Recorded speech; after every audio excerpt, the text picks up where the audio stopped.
Sorry that we were not able to meet last week. That throws us off, but hopefully we can kind of play catch up today. We've got a lot. We're going to be covering a lot of material. There's a lot for us to talk about. So that'll all be good. We're certainly not going to run out of things to talk about today, but I think our challenge will be to get everything in as much as possible. And if we need to, if we're still kind of playing catch up next week, that's fine too. It's not a big deal. There are things that we need to cover and things that we don't necessarily need to. I'm going to start off. We're going to do something a little bit unusual. I brought in recordings of Tolkien doing his own readings, and I don't know if any of you have ever had a chance to listen to him before. Tolkien was so. There are a couple of things that I'll mention about him as we're thinking about who he is. Tolkien had a very, very famous position at Oxford. He was very, very high up. He had two very famous positions, actually, at Oxford. He had two endowed chairs, which, at a place like Hillsdale, we've got lots of endowed chairs because we're privately funded. And it still means a great deal, believe me. I'm very glad to have an endowed chair. But it would mean for Tolkien's generation, an endowed chair was as high as you could go. So there were very few of them. And it's a huge compliment to him that he had two such chairs. He was not regarded, well, I'll put it this way. Students absolutely loved him as a person. None of them really liked him as a teacher. And the reason for that is Tolkien just did not like speaking publicly. And when he would speak, he would often just kind of mumble and talk into himself. And so the rule was among the Oxford students that if you really wanted to learn from Tolkien, you had to sit in the front row. And you had to take copious notes because Tolkien also was really disorganized in the way that he lectured. And supposedly what we would call footnotes, that is his side comments, were almost always far more important than the actual lecture itself. And so there was always a kind of deciphering, trying to figure out what it meant. And that's really different from C.S. Lewis, who had a booming voice. In fact, I don't know if you guys know this, Treebeard is modeled after Lewis. And he has this booming voice and it was just full of personality. Tolkien was extremely nice and a gentleman and always extremely well dressed. But it's just very different from Lewis. However, everybody loved Tolkien because Tolkien treated everybody as an equal. So I'm telling you guys all this because even though he wasn't a great lecturer, he's actually a great reader. That is, when he's reading his own work, he's brilliant at it. Really brilliant. And I'm going to play quite a few of these for you, but I'm going to start off with we're not going to listen to it all because it's 30 minutes, but he does a reading of The Riddles in the Dark from The Hobbit, where he does Gollum's voice. And it's really good. I'm just going to play a couple minutes of it just so you get a feel for it, but then we're going to listen to some other things, like the Bath song and other things. And Tolkien, I'll also tell you this about him, and this is going to make him sound crazy. He's not crazy, but he really feared technology. He really thought technology was the devil's work. And he if he could have, he would have lived in the Shire without any real technological advances. And between 1949 and 1952, Tolkien could not get anyone to accept The Lord of the Rings for publication. And the main reason is because he insisted it be both the Silmarillion and The Lord of the Rings as one novel, as one story. And that was just with paper restrictions after World War II. It was just too much. And you guys know that's why we have 3 books, right? Because of paper restrictions. It was never supposed to be 3 books. It was supposed to be 1 book. But because of paper restrictions, we get the trilogy. And so a friend of his, a former student, a guy by the name of George Sayer, comes over to his house one day, kind of lift his spirits because he can't get the novel published. And Sayer brings with him a huge tape recording machine. And that's the only reason we have these recordings, is because he brought that over that day. And Tolkien, being Tolkien, was so fearful of the machine that he had to bless it before he would speak into it to drive the demons out of it. And he said the Lord's Prayer, but he said it in Gothic, that is an old German, because he thought the devil probably knew Latin, but he wouldn't know German. So that's why he said it in German, in old German. But again, it's kind of wild, right, to think about. So again, he's not crazy, but he definitely had a kind of 19th century fear of technology. Okay, so here we go. We're just going to listen to maybe 5 minutes of Riddles in the Dark, and then we'll do the walking song and so forth. Hopefully you guys can hear this. Deep down here where the dark water lived old Gollum. It's not very good, is it? I don't know where he came from, nor who or what he was. Can we put it on the projector? Gollum. Hold on. There's darkness, except for two big, round, pale eyes. He had a boat, You hear that now? and he rowed about quite quietly on the lake. The lake it was, wide and deep and deadly I wouldn't know cold. how to project it. He paddled it with large feet dangling over the side, but never a ripple did he make. Not he. He was looking out of his pale lamp-like eyes for blind fish, which he grabbed with his long fingers as quick as thinking. He liked meat, too. Goblin, he thought, good, when he could get it. But he took care they never found him out. He just throttled them from behind if ever they came down alone anywhere near the edge of the water while he was prowling about. They very seldom did, for they had a feeling that something unpleasant was lurking down there, down at the very roots of the mountain. They had come on the lake when they were tunneling down long ago, and they found they could go no further, though there their road ended in that direction. And there was no reason to go that way, unless the great goblin sent them. Sometimes he took a fancy for fish from the lake, and sometimes neither goblin nor fish came back. Actually, Gollum lived on a slimy island of rock in the middle of the lake. He was watching Bilbo now from the distance with his pale eyes like telescopes. Bilbo could not see him, but he was wondering a lot about Bilbo, for he could see that he was no goblin at all.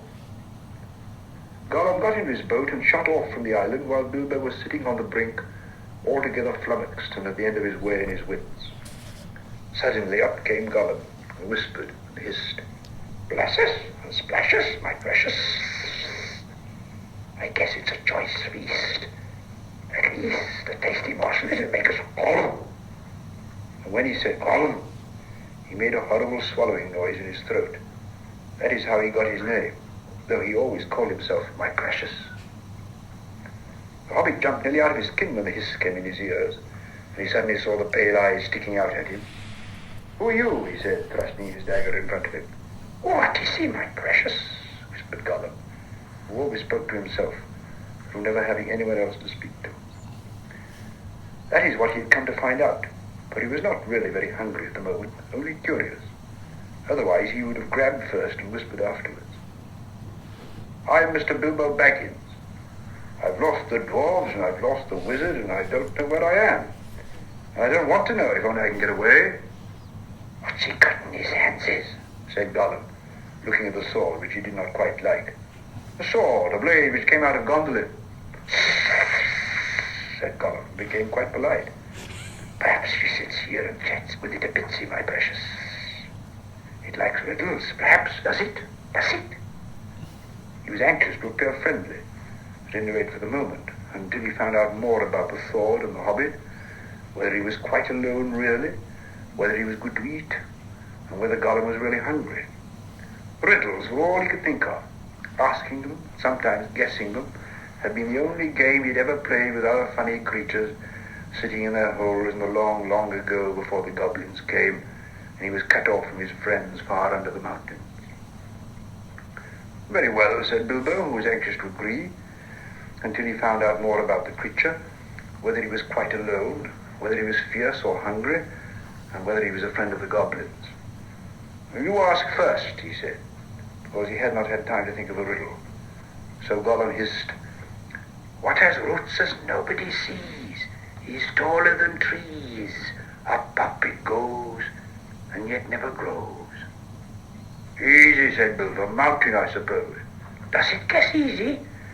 It must have a competition with us, my precious. Okay. If precious asks, Let's if he doesn't answer, Eats it, my precious. Sorry, you guys. Can you hear it at all? Yeah. Okay, good. I know it's not that loud. I wouldn't know how to project it, actually. Maybe we could try that another time.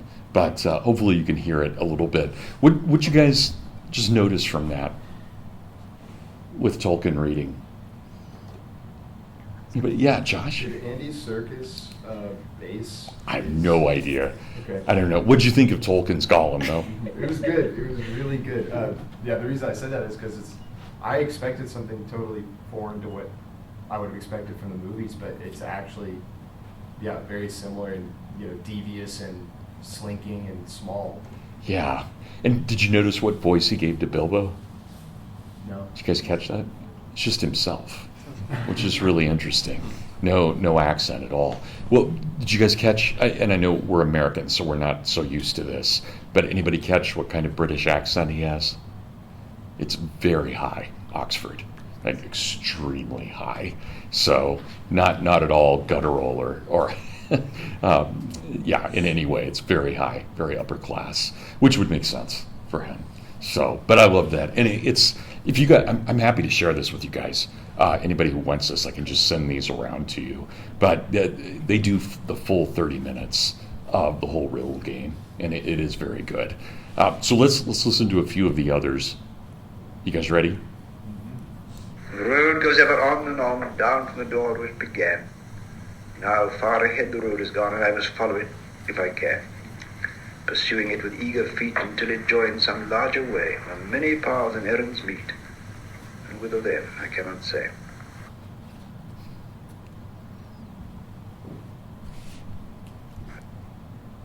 I cannot read the fiery letters, said Frodo in a quavering voice. No, said Gandalf, but I can. The letters are Elvish, of an ancient mode, the language that of Mordor, which I will not utter here. This in the common tongue is what is said, close enough. One ring to rule them all, one ring to find them, one ring to bring them all, in the darkness bind them. It is only 2 lines of a verse long known in elven lore. 3 rings for the elven kings under the sky, 7 for the dwarf lords in their halls of stone, 9 for mortal men doomed to die, 1 for the dark lord on his dark throne in the land of Mordor where the shadows lie. 1 ring to rule them all, 1 ring to find them, 1 ring to bring them all, and in the darkness bind them in the land of Mordor where the shadows lie. I liked his trilling of the R. Upon the hearth the fire is red, beneath the roof there is a bed. But not yet weary are our feet, still round the corner we may meet a sudden tree or standing stone that none have seen but we alone. Tree and flower and leaf and grass, let them pass, let them pass. Hill and water under sky, pass them by, pass them by. Still round the corner they may wait a new road or a secret gate. And though we pass them by today, tomorrow we may come this way and take the hidden paths that run towards the moon or to the sun. Apple, thorn, and nut and sloe, let them go, let them go. Sand and stone and pool and dell, fare you well, fare you well. Home is behind and world ahead, and there are many paths to tread through shadows to the edge of night, until the stars are all alight. Then world behind and home ahead, we'll wander back to home and bed. Mist and twilight, cloud and shade, away shall fade, away shall fade. Fire and lamp and meat and bread, and then to bed, and then to bed.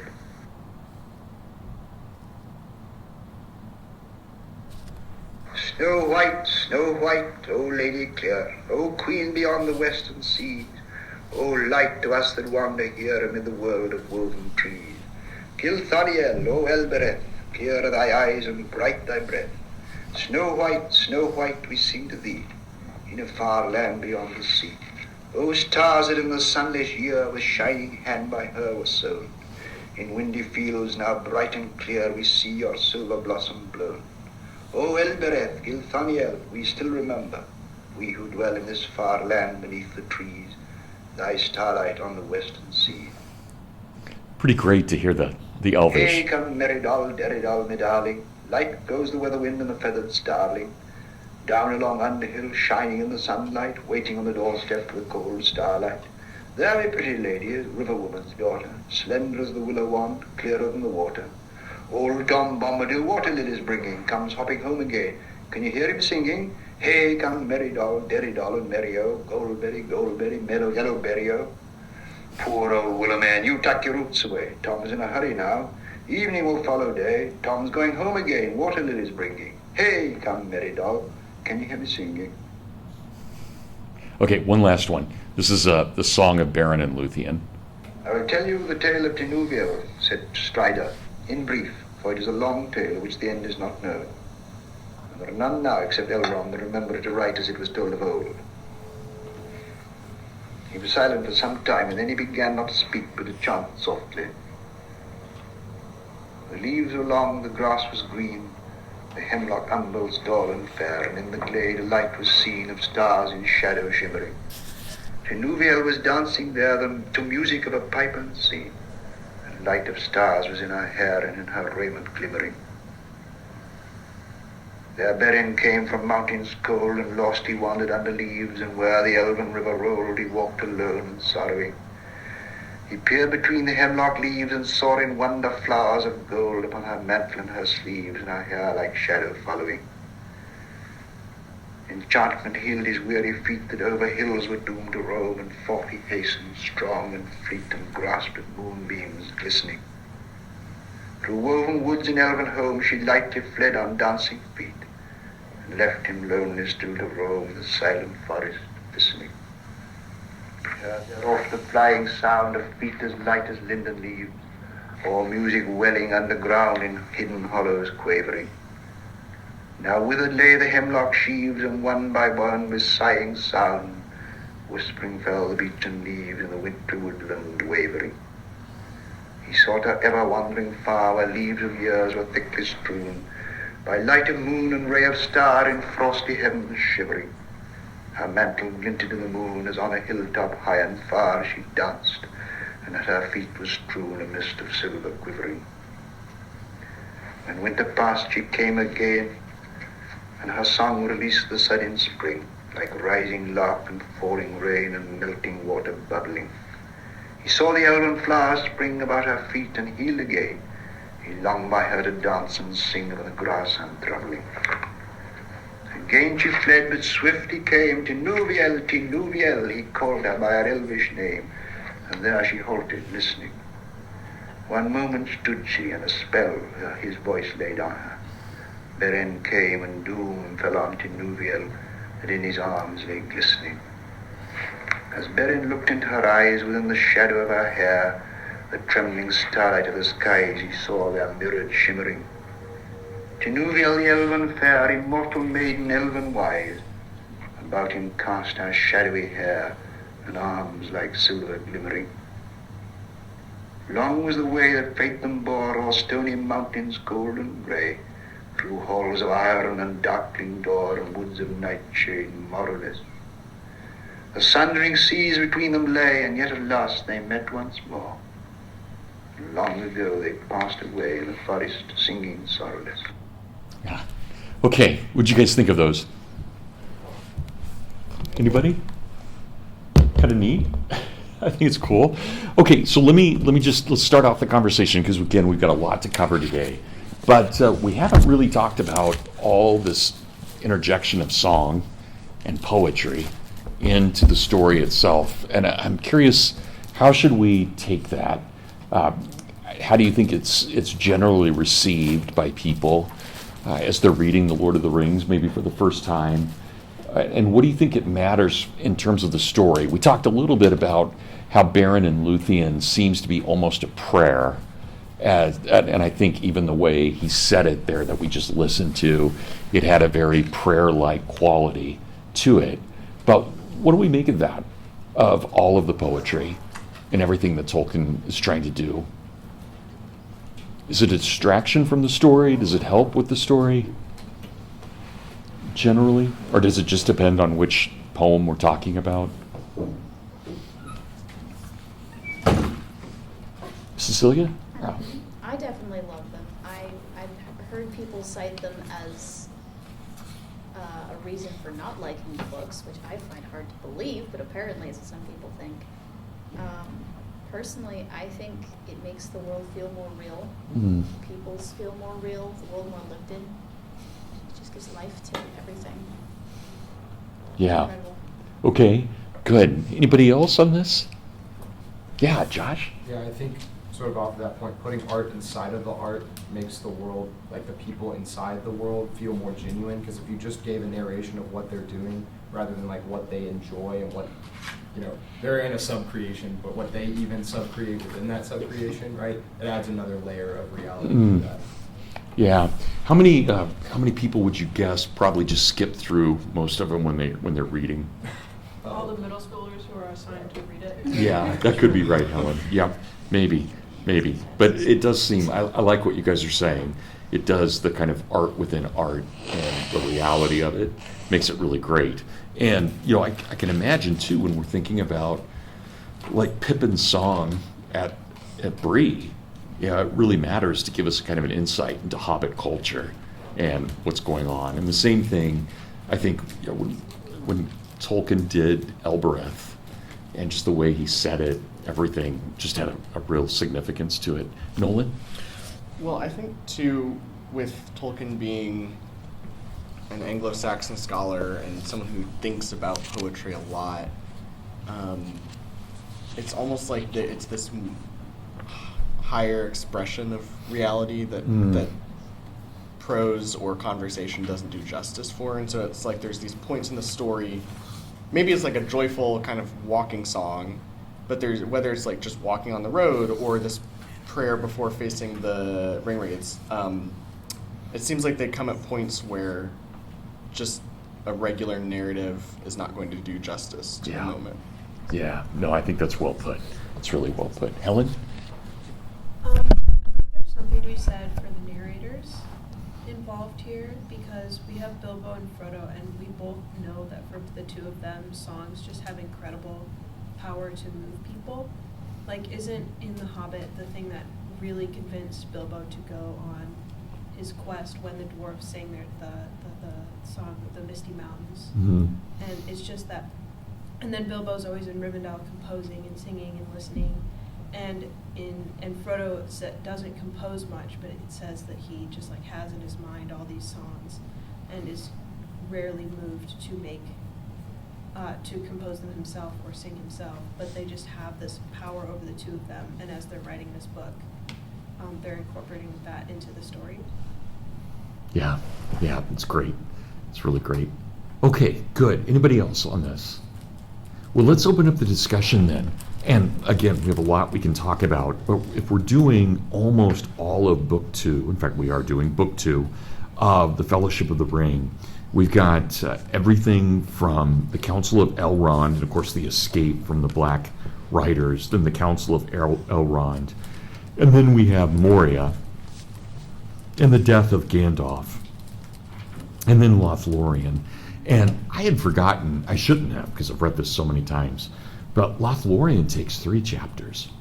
I had not remembered that it took up so much of this part of our reading.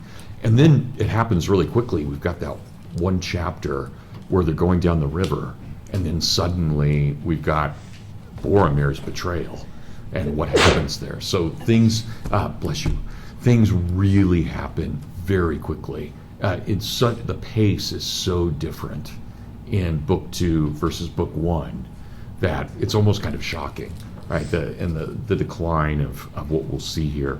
So anybody want to just start us off with some discussion points or thoughts that they had? Let's talk about the Council of Elrond for a bit. What do we do with that chapter? Is it one of those, Tolkien actually didn't like the chapter that much because he thought that there was too much exposition, and if we had had the Silmarillion, we wouldn't have needed it. But I'm not sure if that's true, and I'd love to know what you guys think. Yeah, Andrew. I enjoy the chapter now. When I was little, I definitely didn't. Because the stories are good in themselves and necessary for the larger story, but I think they are a distraction in the end, even if they're a necessary distraction. How so? You mean just taking us out of the narrative? Yeah, and just bogging us down with a bunch of history that a normal reader wouldn't care that much about, even if they are good stories. Yeah, okay, it's good. Thank you. Who else? Liam? I was thinking, I hadn't read this chapter in a while, like multiple years, but I had seen the movies, of course. And in the movies, when Boromir talks to Aragorn, or when Aragorn gets brought up as being the heir, Boromir's like, what, this guy, that's just not true, and then Legolas gets mad. But Aragorn's reaction to that is like, let's just calm down, like, I don't need to do or say anything right now to, like, stake my claim. Whereas in this book, he's still very, like, understanding on page 248, but then he's like, but I am the heir. Let's see, where is it? For my part, I forgive your doubt. Little do I resemble the figures of Elendil and Isildur, as they stand carved in the majesty in the halls of Denethor. I am but the heir of Isildur, not Isildur himself. I've had a hard life, and he goes on. Oh, keep reading. I love that. Sure. I've had a hard life, and the leagues that lie between here and Gondor are a small part in the count of my journeys. I've crossed many mountains and many rivers and trodden many plains, even into the far countries of Rhûn and Harad, where the stars are strange. But my home, such as I have, is in the north. For here the heirs of Valandil have ever dwelt in a long line unbroken from father unto son for many generations. Our days have darkened and we have dwindled, but ever the sword has passed to a new keeper. And this I will say to you, Boromir, ere I end, lonely men are we, rangers of the wild, hunters, but hunters ever of the servants of the enemy, for they are found in many places, not in Mordor only. Keep going if you don't mind. Sure. If Gondor Boromir has been a stalwart tower, we have played another part. Many evil things there are that your strong walls and bright swords do not stay. You know little of the lands beyond your bounds. Peace and freedom, do you say? The North would have known them little but for us. Fear would have destroyed them. But when dark things come from the houseless hills or creep from sunless woods, they fly from us. What roads would any dare to tread? What safety would there be in quiet lands or in the homes of simple men at night if the Dunedain were asleep or were all gone into the grave? And yet, less things have we than you. Travelers scowl at us, and countrymen give us scornful names, striding. I am to one fat man who lives within a day's march of foes that would freeze his heart or lay his little town in ruin if he were not guarded ceaselessly. Yet we would not have it otherwise. For simple folk are free from care, and fear simple they may be, and we must be secret to keep them so. That has been the task of my kindred, while the years have lengthened and the grass has grown. But now the world is changing once again, and a new hour comes. Isildur's bane is found. Battle is at hand. The sword shall be reforged. I will come to Minas Tirith. Okay, let's dwell on that for a little bit. And I think the way you read it was perfect, Liam. What do we notice about what's happening here with Aragorn? Yeah, great, right? Yeah. I think part of it is we've been so entrenched in the story from the Hobbit's perspective that we just are understanding this whole sort of world that we're entering into from a completely different perspective. That's very basic, but I think when you're reading this for the first time, it's just like, this is much deeper than just we have to get the ring to Rivendell. It's like, this is actually a very big, like, world that expands beyond that, and it's Aragorn that introduces that, which I think is an interesting choice if he makes that first sort of introduction. Yeah, you're right. We really do turn our perspective on its head, right? Because we're now seeing things in a very different way. And we're not, Barlaman is the fat man who is within an hour's march of death, but there he is, and he's protected, and still calls him Strider. Right, yeah, I love that. Good. What's the, just think about what Liam just read.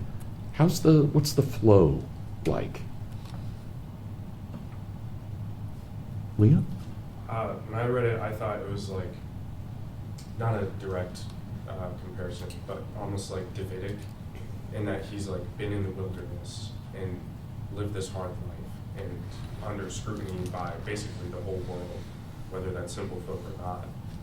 But now he is like staking his claim. It almost like reads like an act of war. I mean, he says war is coming, but to Boromir, I mean, I wouldn't blame him for being taken aback by this, obviously, when he says, I'm going to march into your city, like I'm going to claim it's mine. And it's not pacifist at all, or casual. It's like, I've waited for this and I'm going to do it. Yeah. Yeah, one of the reasons I'm asking, and again, I think the way you read it was perfect. There's a cadence where when we start with Aragorn's speech, right, Aragorn smiled at him. Then he turned to Boromir again. Right? And it almost seems that Aragorn at the beginning of that speech is not quite Aragorn at the end of that speech. That is, he's become something else. And he himself is realizing, wait, this is me, right? And it's not arrogant. It's kind of a self-realization and a declaration, which I think is beautiful. And I think Tolkien does such a good job of making the character real at that moment, just with the cadence. Nolan? Yeah, I mean, I was kind of with what Liam said, that there seems to be a very clear kind of announcing himself to Boromir. Yeah. Yeah, I like that. And yeah, Boromir's right to be skeptical. He should be. It makes sense. But there's a power in Aragorn. Andrew? Andrew. I was just going to say, the idea of secrecy that he brings out here, where, how to say this? If simple folk are free to care, if simple folk are free from care and fear, simple they will be, and we must be secret to keep them so. That has been the task of my kindred while the years have lengthened and the grass is grown. The idea there that he is the king, like there seems to be an implicit idea here that he's king not only by right of lineage, but also by right of action. So like he is playing the part of the king, even if he isn't publicly recognized. Mhm. So he does seeing the king as the defender of the simple folk, and that's the role of the king. And he and his people have continued in that role, even though they're no longer recognized as king. Yeah, that's good. Cecilia? Yeah, absolutely bouncing off of what Andrew said and what you said about this not feeling arrogant. What stood out to me most was its contrast to Boromir's speech previously about how Gondor has been keeping you all safe, all but we've been sacrificing our own blood and our young men to keep you all safe. And that whole speech does feel a bit arrogant. I mean, he's not wrong. Gondor has suffered a lot, but it still feels arrogant. And if you think about it, Boromir is, I think, the youngest person at this council, by a little bit. Seems like 2 years older or something. Anyway, and he feels the part. He fills the part of sort of a rash youngster who doesn't quite understand the bigger picture and the full context of what we're talking about. Whereas Aragorn, as he declares, is very well traveled, very well experienced, and he if he had that arrogance, he's lost it now. He's gotten over it, and now he has this beautiful speech where he basically declares that he doesn't desire glory. He doesn't want recognition for the deeds that he and his folk do. And as I've been musing on Aragorn a lot as a character and as a king in his role in that, I think that's super important because he cares more about his people than he does about himself. He's very selfless. Yeah. I mean, he's a proper king, right? In the true sense. Andrew? And Andrew, you speak about how if simple folk are guarded, they will remain simple. But isn't Aragorn also simplifying himself? He says that he doesn't look like Elendil and Isildur as they stand carved in their majesty. He's hidden, he's veiled, he's simple. And through that simplicity, he fulfills the work of maintaining simplicity in the North Kingdom. It's like he's content, at least for now, to be the ghost of the Kingdom of Arnor. But I think by saying that he doesn't look like Elendil and Isildur now, he's sort of implying that he can, if he wants, which of course he will later. Yeah, good. Excellent. Okay, anybody else on this? This is great stuff. I mean, really, really amazing writing, I think, on Tolkien's part. Let's jump forward a little bit. If somebody would read it again, I would really appreciate it. I'd like to start at the bottom of 252. But in that time, also, we will recall, made the scroll, said Gandalf, and that is not remembered in Gondor, as it would seem. Somebody want to read from there? So, Josh, thanks. But in that time also he made this scroll, said Gandalf, and that is not remembered in Gondor, it would seem. For this scroll concerns the ring, and thus wrote Isildur therein. The great ring shall go now to be an heirloom of the North Kingdom, but records of it shall be left in Gondor, where also dwell the heirs of Elendil, lest a time come when the memory of these great matters shall grow dim. And after these words Isildur described the ring, such as he found it. It was hot when I first took it, hot as a gleed, and my hand was scorched, so that I doubt if ever again I shall be free of the pain of it. It was even as I write as it cooled, and it seemeth to shrink, though it loseth neither its beauty nor its shape. Already the writing upon it, which at first was as clear as red flame, fadeth and is now only barely to be read. It is fashioned in an elven script of Eregion, for they have no letters in Mordor for such subtle work, but the language is unknown to me. I deem it to be a tongue of the Black Land, since it is foul and uncouth. What evil it saith I do not know, but I trace here a copy of it, lest it fade beyond recall. The ring misseth, maybe, the heat of Sauron's hand, which was black and yet burned like fire, and so Gil-galad was destroyed. And maybe were the gold made hot again, the writing would be refreshed. But for my part I will risk no hurt to this thing, of all the works of Sauron the only fair. It is precious to me, though I buy it with great pain. When I read these words, my quest was ended, for the traced writing was indeed as Isildur guessed, and the tongue of Mordor and the servants of the tower.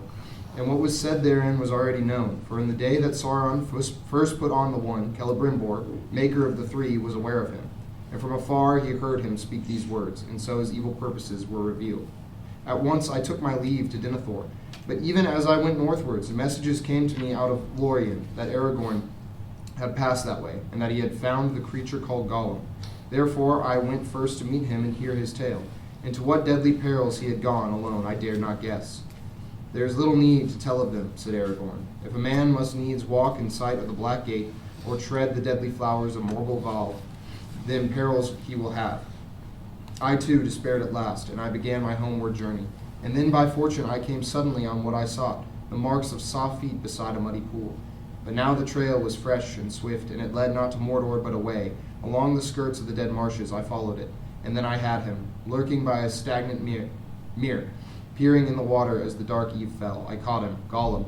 He was covered with green slime. He will never love me, I feared, for he bit me, and I was not gentle. Nothing more did I ever get from his mouth than the marks of his teeth. I deemed it the worst part of all my journey, the road back, watching him day and night, making him walk before me with a halter on his neck, gagged, until he was tamed by lack of drink and food, driving him ever towards Mirkwood. I brought him there at last and gave him to the elves, for we had agreed that this should be done, and I was glad to be rid of his company, for he stank. For my part, I hope never to look upon him again. But Gandalf came and endured long speech with him. Let's stop there for a second. What do we learn about Aragorn here? Gollum gets on his nerves. Yeah, right. You guys remember, for those of you who've read Paralandra, there's the great moment where the unman just keeps saying Ransom's name over his evil is just, there's something similar here. Gollum's evil is just wearing, right? It's just tiresome in some way. And I love the way that he puts that. And remember, for Aragorn to capture him, that's a big deal, because Gollum is incredibly sneaky. And we get the sense, you guys, at least I think, but you guys tell me if I'm wrong, it looks like Aragorn was in Mordor or right next to it. He got pretty close from what I can tell. So that would have been pretty daring on his part. So Liam? Yeah, I was laughing reading this passage, and I think it's a really funny contrast to the one we just read, where he's saying, I became all this. And then he's like, I'm also the ranger, and to back it up, here's a story of me like falling in a swamp and dealing with this disgusting creature. And like he makes jokes about it as he's going through, like adding stuff, saying that he's staying for no reason. And you can imagine kind of all the elves like kind of reeling back at this story. So it's just further proof that like Aragorn is the guy he says he is, and can back it up with action. Because I'm like you're saying, he went further than probably any man has and besides maybe other Dunedain, we don't know. In I don't know how long. Well, and we know now how long of a trip that is, right? To get to Mordor, that's a very long way. So he's truly off his home turf when he's doing that. Yeah, Joe? Yeah, I'm fascinated by, talks about Gandalf enduring long speech with Gollum, and it seems like the language around like who can, you know, like hang out with Gollum the longest without getting like ticked off. I think it's just a funny way of thinking about, like, we're talking about enduring the power of the ring, but you can also endure like time with Gollum, and I think those things are actually ironically like very compatible. Yeah. Reading the story. Yeah, that's good. Helen? Sorry, this is mostly a useless comment. I've just found these few pages always to be like the funniest few ever, just because Gandalf and Aragorn are like, ugh, finding this guy was a nightmare. I'm so glad we're rid of him. And then he's safely locked up in Mirkwood. And then Legolas is sitting there just sweating. And he's like, oh, guys, bad news. Yep. So yeah, I love it. Yep, that's right. Craig? This is also a very small comment. I just like how this is our introduction to so much of what is to come in the story. Like, this is our first taste of Gollum, and this is our first, like, sort of the Dead Marshes and the scenery around Mordor, and this sort of like makes it seem like this big thing, like, oh, only Aragorn like could go out there and handle it. And I just think as a storyteller, it's really like charming, because like we'll eventually read that, and like this is how as readers we learn what those places are. So I don't know. Yeah, no, that's great. That's well put. Andrew? I can't help seeing so many parallels of this journey to Frodo and Sam's journey later. Well, they'll go into Mordor, not just to the edge, and they'll go all over the world looking for this hopeless victory that they have basically no chance of getting. And it gets scary when you guys, well, really, Gandalf and Aragorn's journey was for nothing, because their purpose was to find out where's the ring and which one is the real one, and Gandalf solves that problem by throwing it in the fire in the Shire. There's really no profit for Aragorn and Gandalf in this trip, especially because Gollum just gets away anyway. Yeah. Cecilia? I would counter that because they do find out that Gollum was in Mordor, so they know that Sauron knows what Gollum knew. So I do think that is an important tidbit of information. But as far as identifying the One Ring goes, yeah. They knew that already because the Ring Wraiths are after Frodo. This was before. Yeah, Joe? I'm sorry. Yeah, I think this brings up a good point that the majority of the time in the Council of Elrond is spent trying to prove that the ring is actually like the One Ring. Like it's like we need to like trace back all of the stories and kind of make sure that this is actually the ring. So they have to like prove that to the council. And there's this tension of like, we know this is the ring, like we've already read it, like all the bad guys are after him, like just go, like we need to throw it away into the fire. But there's that tension of like, why are we wasting time here debating this? Yeah. I feel like I think Tolkien's kind of making us feel that way. Yeah. Well, and I'd like to talk too. Jonah, did you have a comment? Okay. I'd like to talk too about why this meeting came about and what the purpose of the meeting really is. I think you're right. It's trying to prove to everybody this is the One Ring. But there is something wild that all these people just show up in Rivendell, right, at the same time. And nobody's been called, but they're all there. So I'd like to think about what that means and how they all kind of came at the same time, right when Frodo did. Yeah, Jonah, please. Well, I mean, it seems like Elrond kind of knew where this was going the entire time. Because if you go to 270, after Frodo decides that he will take the ring, Elrond goes, "If I understand all that I've heard," he said, "I think that this task is appointed for you, Frodo, and that if you do not find a way, no one will." So Elrond's not really learning too much that's new here, Mm-hmm. so he kind of had all this in his head. And so I just find it funny that like this is like one of the longest chapters in the book, and like we've been talking about, they go through from story to story, and like useless information basically. And Frodo's like, "Yeah, I'll take it." And he's like, that was the plan all along. And it's just like, Okay. Yeah, I mean, I think Tolkien's kind of pulling a fast one on us here. Oh, you think so? Yeah. Okay. Liam? Yeah, I'd love to hear various thoughts on this, but you said before, I think in multiple classes, about how like evil is always very efficient, and like you can see that with Isengard and these war machines and mortar and everything, and it's very exact, whereas good is often scattered and slow to the draw when it comes to fighting back against evil. But then once it comes down hard, and good pulls through. And I think that's very true in the Fellowship itself, as well as just the greater like political sphere of Middle Earth right now, which is that like Gondor has its whole stuff, Rohan is basically puppeteered, all this stuff is happening. And even just in these 5 chapters of the journey, like getting through Moria and then out of Moria, they just mess up like at every step, or something goes horribly wrong, and then Gandalf dies. And so I guess my point is, like, I think it's true of our world as well as Middle Earth, of how with the council, like getting to the council was a big thing in itself, and then throughout the story, the forces of good are very slow and gradual, and then it does all come together, but it takes a lot to get there. Okay, thank you. Nolan? Yeah, I agree. And going off of that, it seems like the reason for that in the story is that Sauron just dominates. He doesn't have to deliberate with others. He just commands, and the ring wraiths go do. Whereas the free peoples have to actually, like Elrond and Gandalf have to convince the elves and the dwarves, or they have to convince the men and the dwarves that, yeah, this is the ring, this is what we need to do about it. Boromir's still not quite convinced. So there's kind of this respecting of each people's role in the council that you just don't have with Mordor. Yeah, yeah. And again, how did this come about? So, I mean, you don't have to answer that, Nolan, but there's a kind of providence, and I don't know any other way of putting it. I'm not sure if that's right either. Sophia? Well, yeah, I was just going to say something similar. There's this pretty illuminating quote on 232 where Elrond is fighting people and he's just spoken, and he says, "You've done well to come. You will hear today all that you need in order to understand the purposes of the enemy. There's naught that you can do other than to resist with hope or without it. But you do not stand alone.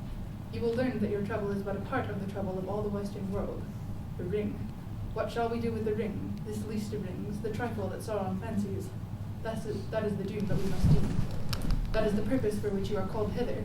Called, I say, though I have not called you to me, strangers from distant lands. You have come and are here met in this very nick of time by chance, as it may seem. Yet it is not so. Believe rather that it is so ordered that we who sit here and none others must now find counsel for the peril of the world." So it's like there is this very, very conscious sense that their individual wills are collected and acting underneath a greater purpose and a greater power, and they're willing to, by coming together to discuss with one another. That in and of itself is an act of almost trust and submission, because none of them can dominate in the way that Sauron wants to. Rather, them coming together is them taking that moment in time. It is the same thing that Gandalf and Frodo speak of earlier. It is coming together in the time that you're given and doing the actions that are set before your feet, because that's how it's been purposed to be. I don't know. That's great. No, thanks, Sophia. That's good. Helen? I think the calling at work here is that all of the people who are there are there in direct response to some action of the enemy. So you have the dwarves, they were approached by the servant inquiring about the ring and like their allegiance. You have the orcs who orchestrated the escape of Gollum and Mirkwood, bringing Legolas. I forget what Boromir was there for, it's been a while. And then you have, of course, the Company of the Ring, who are there fleeing the Nazgul. And all of that, that's the act of providence, is that they're all there at the same time for the same reason, and they're all united by that purpose. And Elrond is like, okay, so your purpose is that you're here to get counsel for the resistance of the enemy. Here is how we do that. We have the ring. Mm-hmm. Where would you put, I mean, it sounds like Jonah, you thought Elrond is kind of orchestrating all this, or just knew it? I think he kind of just read the writing on the wall, I suppose, because I mean, like you said, they're all kind of here by chance. Okay. To some extent, but yeah, I guess I really hadn't fleshed it out completely, but I mean, just the tone in which he responds to Frodo. Maybe it's something he realized, I guess, while they were all sharing stories. Something about his tone and his answer to Frodo makes it seem like like he understood that this is meant to be. Okay. Yeah. Well, I'd like to keep this question going, if not necessarily today, but the idea of coming together in the fellowship. Is this a providential moment? Is it coincidental, or is it purposeful? And if it's purposeful, has Gandalf and Elrond, have they been orchestrating this the whole time? Right? Is there something, or is it just in response to Sauron? So, yeah, Cecilia. I would say it was orchestrated, but not by Gandalf or Sauron. This is calling back to the Silmarillion, but to me this kind of feels like it has Doom of Mandos written all over it, since we do happen to have one of the Valar who was responsible for people's fates that are a little bit inevitable. A little bit. And so yeah, I would use the word providence. It feels like a bit of a divine guiding hand in all of this, to give the good the help that they need to set off on the quest. So, are you thinking Manwë in particular? I was thinking Mandos, the Mandos. Lord of the Dead. Yeah, Who's okay. responsible for Yeah. people's fates. But Okay. obviously, he's a servant of Iluvatar, so Yeah. that does put. Okay, that's good. Justin?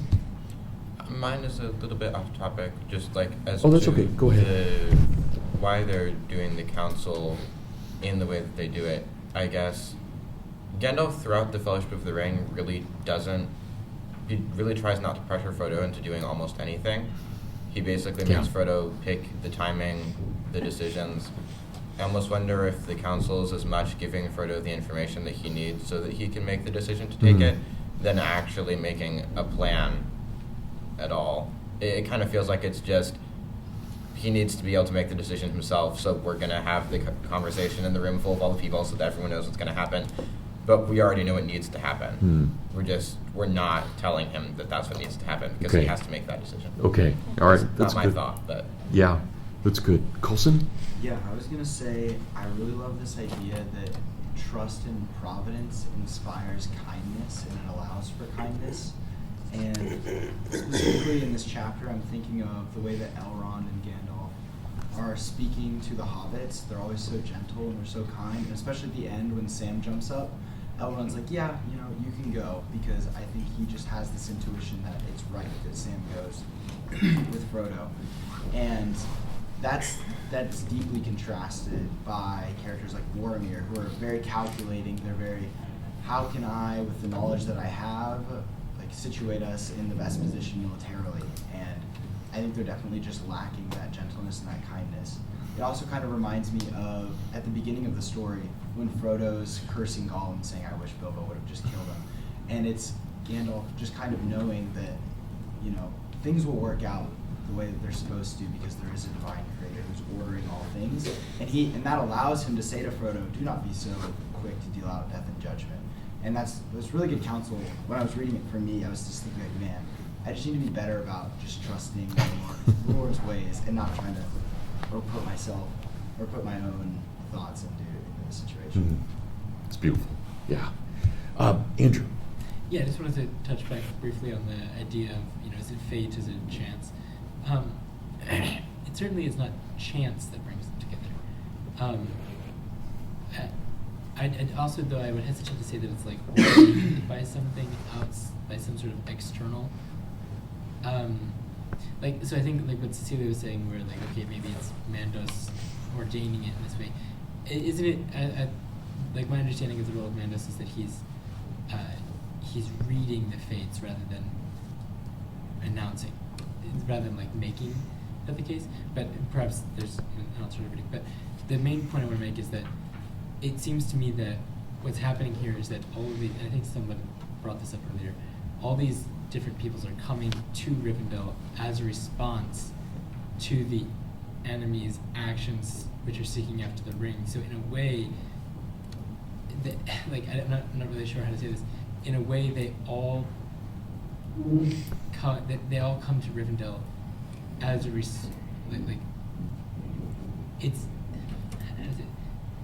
it's that they are all summoned in a sense to Rivendell by the ring, but they're summoned as a response to the actions surrounding the ring.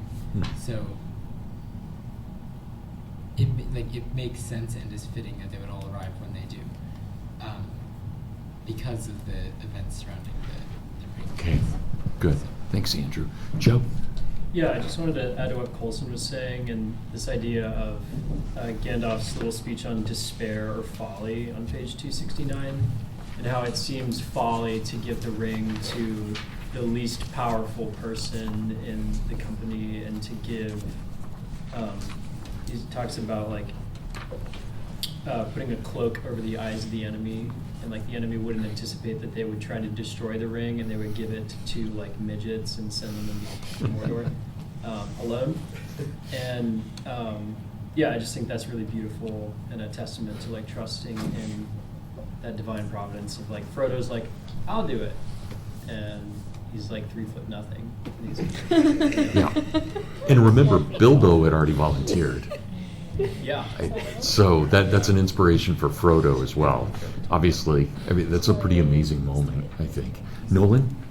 This idea of trust makes me think about how Frodo, whatever it is that's called them, whether it's reacting to the enemy or an ordered providence, that there is a response that's demanded, and Frodo gives the response. And it kind of seems like it comes full circle with what Gandalf told him earlier about, you just have to decide what to do at the time that's given to you.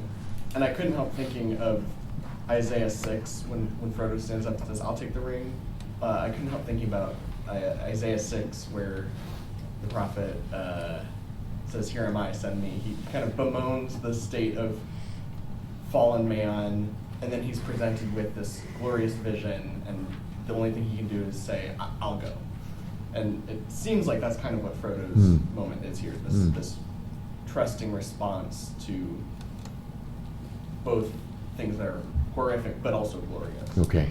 Yeah, that's good. All right, anybody else on Council of Elrond? Anything else that you want to talk about with this? Before Andrew, yeah. Maybe this can be sort of a transition then towards the events that follow this. But I think, was it Joe who just mentioned this, the idea of hope and despair, and then how this plays out with Boromir specifically. So the full quote that Joe just read, it is not despair, for despair is only for those who see the end beyond all doubt. This is on page 269. We do not. It is wisdom to recognize necessity when all other courses have been weighed. Though as folly, it may appear to those who cling to false hope.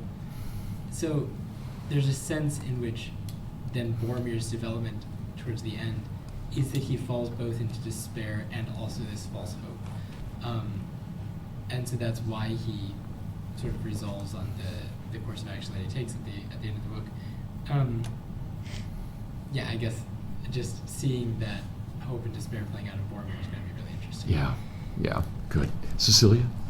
On the topic of hope and despair in fallen characters, I was wondering if we could look at Saruman's little bit on page 259, as Gandalf is recounting, talking to him, his sort of villain monologue that he gives there, his reasoning as to why he is joining with Sauron, because I think it's really fascinating. The elder days are gone, the middle days are passing, the younger days are beginning. The time of elves is over, but our time is at hand, the world of men, which we must rule. But we must have power to order all things as we will, for that good which only the wise can see. And listen, Gandalf, my old friend and helper, he said, coming near and speaking now in a softer voice. I said we, for we it may be, if you will join with me. A new power is rising. Against it, the old alliances and policies will not avail us at all. There is no hope left in elves or dying Numenor. This, then, is one choice before you, before us. We may join with that power. It would be wise, Gandalf. There is hope that way. Its victory is at hand, and there will be rich reward for those that aided it. As the power grows, its proved friends will also grow, and the wise, such as you and I, may with patience come at last to direct its courses, to control it. We can bide our time. We can keep our thoughts in our hearts, deploring maybe evils done by the way, but approving the high and ultimate purpose.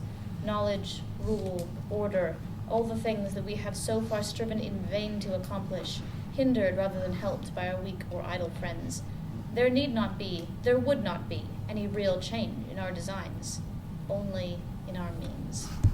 So again, I think he has simultaneously fallen into despair and also this false hope placed in evil rather than in goodness. And there again, back to Liam's point, evil is very efficient, right? It's just everything that Saruman's doing there. It's like, it sounds like Hitler or Stalin, right? In the way that they've laid that out. No, it's that's great. Yeah, thanks. Good. Okay, anybody else on Council of Elrond? All right, let's jump to Moria and talk about Moria for a bit. And I want to throw this out, and you guys can engage this or not. We can go on to other topics. But we know that in classical mythology, as well as in Christian theology, there's always a descent into hell, right? Whether it's Odysseus or Virgil, Aeneas, or Christ, or Aragorn. But in The Lord of the Rings, we actually have 2 descents into hell, maybe even 3. Right? We have Moria, and then we have the Paths of the Dead, and then of course we've got Mordor itself. So why this chapter on Moria, aside from Gandalf dying?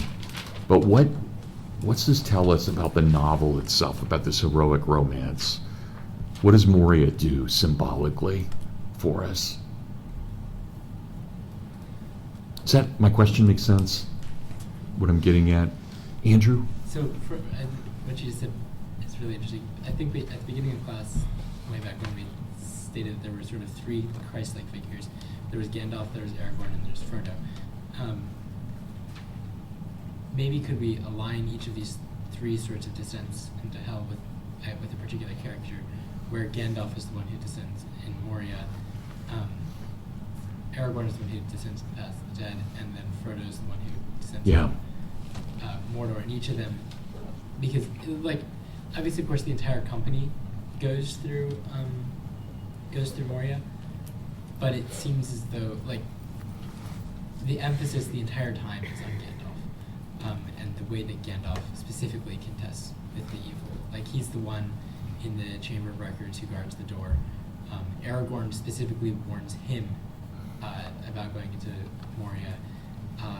It's Gandalf's idea to go into Moria, and then he's, of course, the one who dies in Moria. So it's a very Gandalf-centered chapter. And so I think perhaps maybe in this chapter we see particularly the way that Gandalf is fulfilling I don't want to read too much like a Christian allegory, but he's the one who's fulfilling the Christ role in these particular chapters, whereas other figures will take on that role later on in the book. Yeah. Well, this is great, and I like the way you've divided that. Let's be theological for a moment. Let's think about Christ, right, and what he does. Right? You guys remember? It's mostly in the letters of Peter. What's Christ do when he descends into hell? Yeah, Josh? He preaches to the spirits in bondage. Yeah, right. And how many of them come with him? Do you remember? I don't think any of the ones in bondage do, or I'm not sure. Yeah, there are 11 who come with him. And it's supposedly the family of Noah, right? That's at least what... So it's an interesting moment. And of course, in the Creed, we always talk about Jesus descending into hell, but we don't really, it's not a prominent aspect of Christianity that no denomination really dwells on that, but it's an amazing moment. I mean, really amazing moment scripturally. So, just from a theological standpoint, let's ignore Tolkien for a moment. What does that mean for us as Christians that Jesus descends into hell? It's a wild story. Yeah. Joe? A few of us are in a class on Dante right now, and we're talking about like whether or not souls in limbo can like get to heaven. And there's that tension of like, there is kind of hope for people who were in hell at some time, because like Christ went to hell and he brought some of them back. And I think that's, again, like playing on this hope and despair tension here. Like, there's hope for Gandalf, even though he like goes down into hell. Yeah. Something like that. Yeah. Anna? Could it be that as Christians we're also supposed to descend into hell in some way? Not saying literal hell, but I mean the word Christians is little Christs. So like, is that what you're saying? Well, I'm not totally sure. I actually don't have a purpose in my question except just to kind of think about why does it always seem to be the case that every classical hero descends into hell, and Jesus does as well, right? It's the ultimate classic hero, right? So, but I mean, above obviously Odysseus and Aeneas, but I'm just curious what we might do with that. So Nolan and then Liam. Yeah, I mean, it seems like there's this desire throughout humanity to have some kind of release or rescue from death and the effects of death. Theologically, like we were talking the other day in a Sunday school class about Clement's letter where he talked about a phoenix. The phoenix rises from the ashes, and so clearly there's some kind of longing in humanity for something that can conquer the domain of death. And so it seems like with Aeneas and Odysseus bringing the underworld, and then in the truer sense with Christ taking on death, there's like this plundering of death such that it's emptied of its power. And I wonder, like tying it back to Gandalf, I wonder if that's also a little bit of what's going on here, because earlier I think it's in many meetings, on 220 he says to Frodo, there are many powers in the world for good or for evil, some are greater than I am, against some I have not yet been measured, but my time is coming. So I wonder if there's a little bit of that, like by going into Moria, fighting the Balrog, defeating the Balrog, there's a sense in which the domain of death is, like Gandalf's encroaching on the domain of death. I don't know, something like that. Yeah, no, that's very good. Liam? Going off of both of that, there's the metaphor that I use is like an art metaphor of chiaroscuro, which is basically you highlight your subject with a black background, and in that the light shines all the more. And so I think as Christians, like you're saying, there is sort of a sense of descending into hell for the purpose of sanctification, and that by facing down the Balrog or our own demons is how the hero comes out, or the saint comes out. And I think that's especially true here, where Gandalf's identity, who so far we know is just a really smart scribe and firework maker, actually comes through when he says, I am a servant of the secret fire.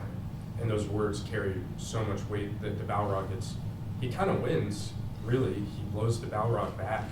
And so I think it's almost like I don't know how I would describe it, like a self-fulfilling prophecy of like, if you are a Christian or an angel on the side of the good, you necessarily have to be in contrast to evil, even if that means being completely surrounded by it. So I think in a mythological or literary sense, it's just a necessary thing that has to happen. Like, you can't be a hero in the Shire, you have to be Moria. And yeah, so I just think it's very cool. Yeah, good. Andrew? So, first off, I think that there's a good chance that the movie has sort of polluted our picture of what exactly the Balrog is. And so I think we look at the text here, it's very, very interesting. Yeah, what page? This is on page 330, so the actual. 330? Yeah. Hold on one second. Let us get there. Yep. Okay. All right, I'm there. So, okay, halfway down the page, 330. Oh, start with the dark figure. Yep, okay. The dark figure streaming with fire raced towards them. The orcs yelled and poured over the stone gangways. Then Boromir raised his horn and blew. Loud the challenge rang and bellowed like the shout of many throats under the cavernous roof. For a moment the orcs quailed, and the fiery shadow halted. Then the echoes died as suddenly as a flame blown out by a dark wind, and the enemy advanced again. "Over the bridge," cried Gandalf, recalling his strength. "Fly! This is a foe beyond any of you. I must hold the narrow way. Fly!" Aragorn and Boromir did not heed the command, but still held their ground, side by side behind Gandalf at the far end of the bridge. The others halted just within the doorway at the hall's end and turned, unable to leave their leader to face the enemy alone. The Balrog reached the bridge. Gandalf stood in the middle of the span, leaning on the staff in his left hand, but in his other hand, Glamdring gleamed, cold and white. His enemy halted again, facing him, and the shadow about it reached like two vast wings.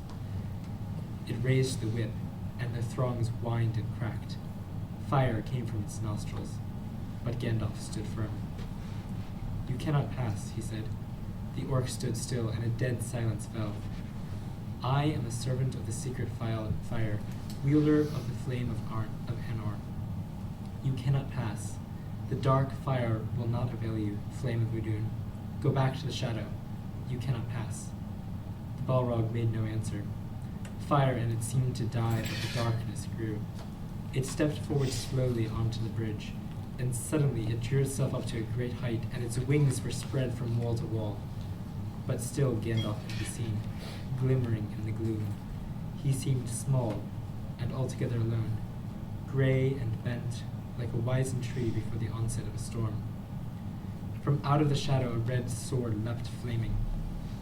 Glamdring glittered white in answer. There was a ringing clash and a stab of white fire.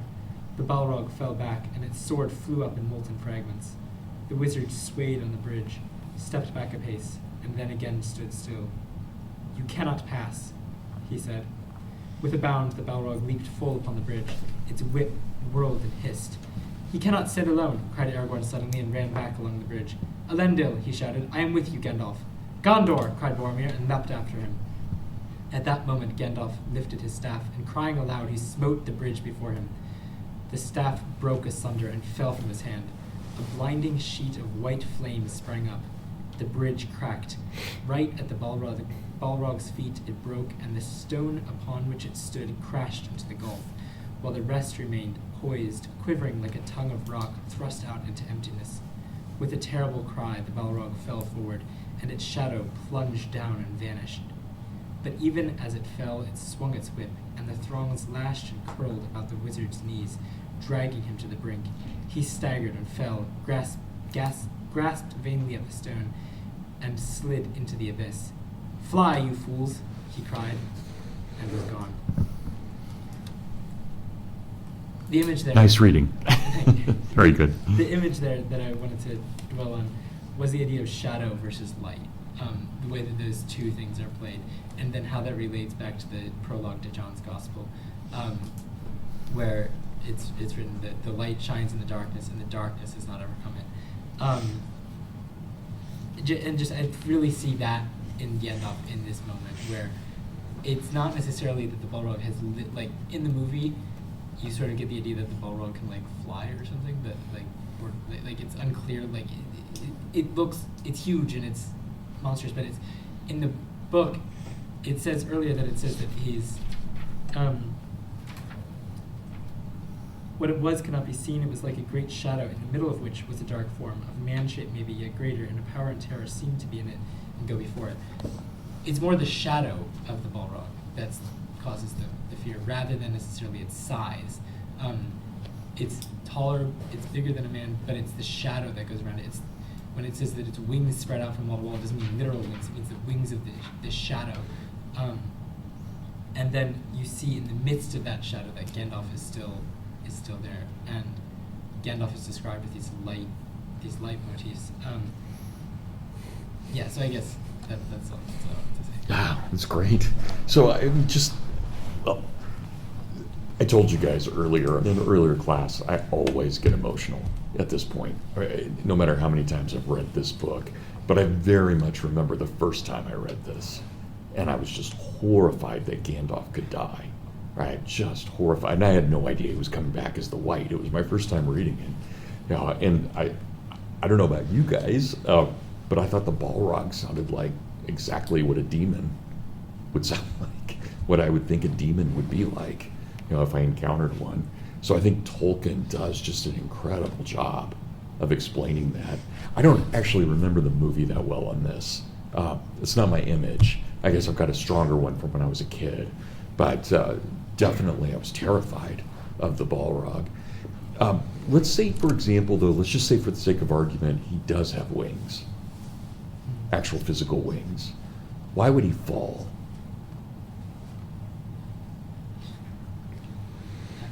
I actually think this is really important to the story, but Yeah, I mean, like angels are usually depicted as having Yeah. wings, but yet they can fall from heaven.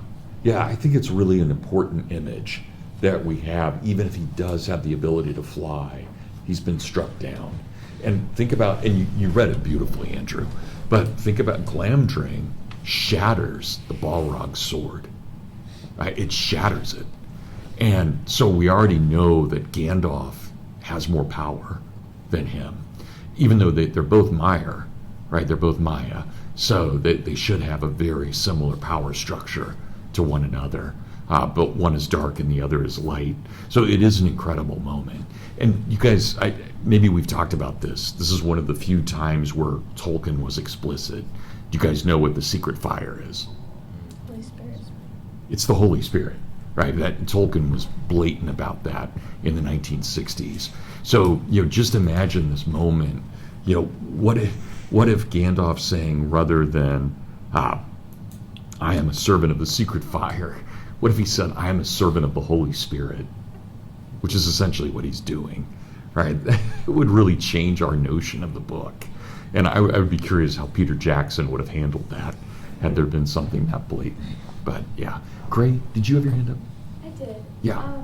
I was just going to make a small point, kind of in that similar vein about the Holy Spirit, just like the power of language and like Gandalf using word as a way of like counteracting him, and it just feels very much like an indication. As Christians, we have the power to say like in the name of Jesus to like defend ourselves more than really anything else.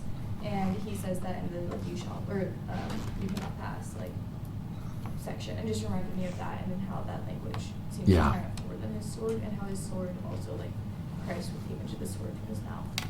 So just the combination of his sword and Yeah. sword there too. Well, let me ask this then. I mean, since we're being theological about it, why would Gandalf identify with the third person of the Trinity?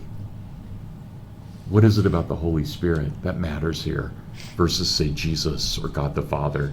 So, Cecilia? He's a prophet, right? Of sorts. Gandalf is. Yeah. Yeah. Okay. So it has to be the Holy Spirit. Okay. Andrew? Comforter. As a comforter? Holy Spirit is- Okay. Yep. That's good. Nolan? that's Christ explicitly says, I'm going to send the Comforter to you, along with the moving of the church into the world, right? So like as the light shines further into the darkness, it's the Spirit that's with the people. Okay. Yeah. But it's interesting because if we're thinking about John, then we think of the Logos, the light of the Logos, rather than the light of the Holy Spirit. But I'm not, then we're getting into really crazy Trinitarian theology, right? It just gets so complicated. So, Liam? And then Margaret. Yeah, I was just thinking simply like the sword of the Spirit, and how a lot of times we conceive of the Holy Spirit exclusively as like the nice feeling comforter, which is obviously true, but there's more than that, and like this is spiritual warfare and what the Holy Spirit enables Christians to do, which is face down demons and use a sword. So it's kind of maybe Tolkien saying like, as a Christian or as a prophet more specifically, whatever Gandalf might be, it's an active, like, crusader sort of role of, like, you're going into darkness, Yeah. killing the evil. Yeah, yeah, and remember, we find out, this is a prolonged battle that he has with the Balrog. Right? They've got days of wariness of fighting each other, just days, and then they both die. Right? So there's a lot still coming in all of this. Margaret? I can't remember who said it, but Gandalf is like the inspiring Frodo, so like also the Holy Spirit inspires like the Word of God in Scripture. Yeah, that's good. Andrew? And then the way that Gandalf represents like a true hope in the darkness. And I think this is interesting. As I was reading it, I noticed this. The paragraph that it opens with is Boromir. He blows his horn, and this stop. Like it genuinely, it actually does stop them. But then they continue and they keep coming. And so this way that maybe Boromir's horn, and maybe we're going to see this later on in the next book. The way that Boromir's horn is in some way perhaps a representation of false hope. And then, it's able to stop them, but then they keep on coming, and it's only Gandalf who is the true hope. Maybe not one where you would look for it if you just know him as a funny, weird man with good fireworks. Gandalf is the true hope that actually does stop the enemy. Yeah, I love the scene that Boromir does that. I think it's fantastic. It's like, it's one of Boromir's cooler moments, right? And then he stands with Gandalf, right, at the bridge. And, as Cecilia said, he's the youngest, except for Pippin, right? He's the youngest of the company. And so he's got that kind of youthful bravado, but he doesn't quail at the Balrog, which, if we saw a Balrog, I would think every one of us in this room would be pretty freaked out, right? But he stands, which is pretty amazing. So, anybody else on this? Okay, Joe? Oh, and Andrew, sorry. Sorry, to go back to the beginning, I just love the detail when Gandalf tells Peregrine to like knock his head against the door. he's like ticked off, he's angry, and I just think there's something like, this is back to what Andrew was saying earlier, but Gandalf is like unsettled or upset, or he needs to accomplish something in Moria, like he's anxious to do that, and I think there's this kind of necessity in his fall. Maybe that this little funny detail, like whenever Gandalf really gets upset, I'm like, this is important. Yeah, and of course Pippin's being an idiot, right? So, I mean, he's a lovable idiot, but he's still an idiot. Yeah, Andrew? Do you know what the Flame of Anor and the Flame of I looked it up this weekend, but I don't remember specifically. I did look it up, but I can't remember. Is it in the... Anor is west. What is it? Anor is west, so that'll be Flame of the West. Is that what it means? Yeah. I don't know. Yeah, I can't remember, but I did. I was curious about that too, Andrew. Andrew, Udun is, isn't that the original stronghold of Morgoth? No. Or that's Oman? No. Am I right? Oh, yeah. Let's... I think Adun might be the place where, like, directly behind the Black Gate, maybe? The Vale of Udun? Okay. Yeah. Oh, you're right. You're right. That is it. Oh, yeah, it's the dark pit behind Morgoth's. Yeah. Yeah. Okay. Sindarin or Forest. Yeah. Okay, good. Okay, yes, please, Amelia. I also think that if we're looking at it theologically, it's interesting that before they go into Moria, Gandalf asks, it's like, I know none of you want to go, but if I ask you to, who would follow me? Like, I think that theologically that rings really true. There's a lot that we probably don't want to face on, but like if we're looking at Gandalf as like representative of the Holy Spirit there, it's like saying like, yes, I'll follow you, because he trusts that like when good is measured against evil, like it's going to win. Yeah. So I think that's a pretty Yeah, that's good. Good. Great. Yeah, also I'm wondering, like, when we're loosely looking at the descriptions of like theological sort of identifiers to the characters, can we see Gandalf's descent being like sort of what a Christian is called to do, like wrestling in light, and then he's reborn as Gandalf the White, so that's sort of like we have to first after like being in like we have the Holy Spirit, we still have to like Yeah. apply. Yeah. So that's what this like wrestle with this demon is. Like, can we read it like that? Do you? Yeah, I think so. Absolutely. And remember, when he comes back as the white, he's far more powerful than he had been. Right? He's immensely more powerful at that point. So yeah. And he's also crankier and happier, right? Everything's sharpened in the way that he comes back. So, okay, you guys, we have just a few minutes left. Anybody else have comments on anything more? Yeah, go ahead, Cecilia, please. This might take us down a rabbit hole, so No, feel free please. to negate this, but do you think there's any significance in the fact that Glorfindel didn't come with the company, considering they had an actual Balrog Slayer in Right. Rivendell and Yeah. he stayed behind? Yeah, we haven't talked about that Really because know there was a Balrog in Moria. It's true, but I feel like I don't have a text reference, but didn't Gandalf like suspect there was something terrible down there? yeah, they He all thought did. They Yeah, thought they were going to have. there was thought an they were gonna have to go unspoken that evil. road. They knew that there's an unspoken evil. They didn't know what it was, right? But yeah, and Legolas, of course, is the one who identifies it right away, right? Because he would have seen one in the earlier wars, most likely. So we don't know how old. I don't know how old Legolas is, but yeah. Justin. I was gonna, I guess, kind of the honor doing thing is interesting, but I was gonna.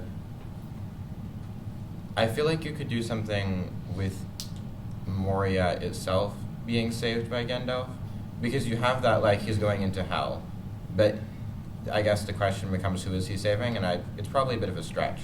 But you have that idea of Khazad-dûm being like the homeland of the dwarves. Like, that's where Durin first sets up. At least their greatest kingdom. Yeah, at least their greatest kingdom. Like, you have Belagast and Nargothrond, but those are not Nargothrond, good grief. Anyway, those are both kind of not really used at this point. Khazad-dûm is the oldest and the most important to them. And I don't remember if they ever reclaim it in the Fourth Age. But it is being cleansed, to some extent at least, by Gandalf's fall here. Yeah, by getting rid of the Balrog. Yeah. Absolutely. Yeah, no, great. Helen? Just as a sidebar to that, that's always been one of my favorite aspects of the Lord of the Rings, is that the elves are throughout the whole book are lamenting that they're in like the winter of Middle Earth, but it's the winter for them, and everyone else has been in their winter for a very long time. The men are on decline, the dwarves have lost most of their kingdoms, but we see we're on the precipice of the next age, where the men are going to enter, and the dwarves are both potentially going to enter their spring, and there's this renewal that's going to come. Even though the elves are leaving Middle Earth forever, that's not, the end of beauty. It's just the beginning of something new. Yeah, no, that's good. That's great. Okay, guys, well, let's, you guys ready to call it a day? Does that sound good? Okay, so next week, let's talk, I'd still like to talk about Galadriel and her role, and we need to talk about Boromir's sacrifice, right, and what that means. And then the things that we'll get into in the Two Towers. Okay, so we're not quite caught up, but we did pretty well. So, okay, good. Thanks, everybody.